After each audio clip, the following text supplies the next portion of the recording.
Now, this was supposed to be a meeting that would have discussed internal security in India, an attempt to bring about some sort of thaw in the increasingly chilly center-state relations.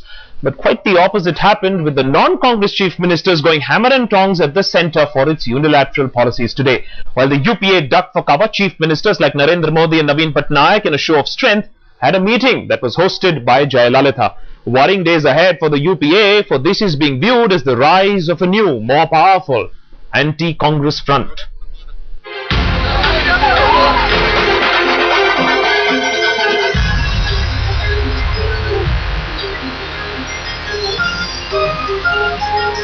P. Chidambaram greeting Jayalalitha just before the commencement of the annual Chief Ministers meeting on internal security. The smiles, however, would have disappeared once the meeting would have started. Because instead of discussing security, Naxalism and terrorism, it was the centre that came under attack.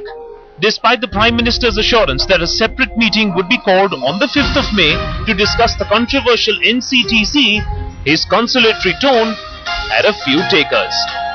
Internal security is a matter in which the states and the centre must work together, hand in hand.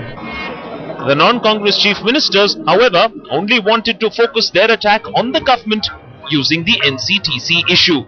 These new acts that the union government, the central government brings out, that they must be done in consultation with the state governments.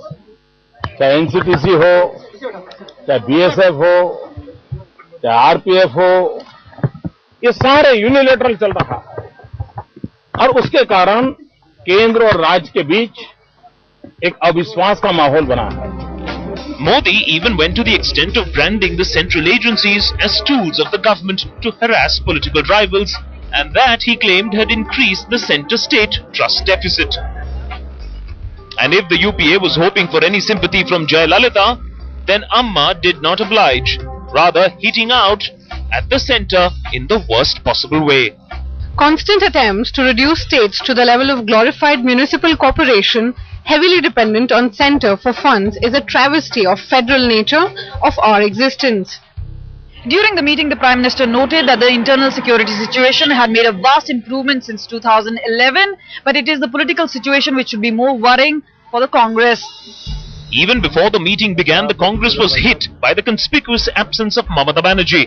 And then, in a post-meeting show of strength, Jayalalitha hosted non-UPA chief ministers at the Tamil Nadu Bhavan. For the record, it may be a courtesy call, but with the likes of Narendra Modi and Patnaik in attendance, the growing clout of the Federal Front sure spells more trouble for the UPA. While this meeting was a show of strength by non-Congress chief ministers, well, in the backdrop of this meeting, one can clearly say that political posturing has begun for the presidential elections. This was a clear attempt by NDA to garner more support from non-UPA parties to vote in favour of their candidate. With Kamalji Sandhu and Kartika Sharma, Atishwas in Delhi for Headlines Today.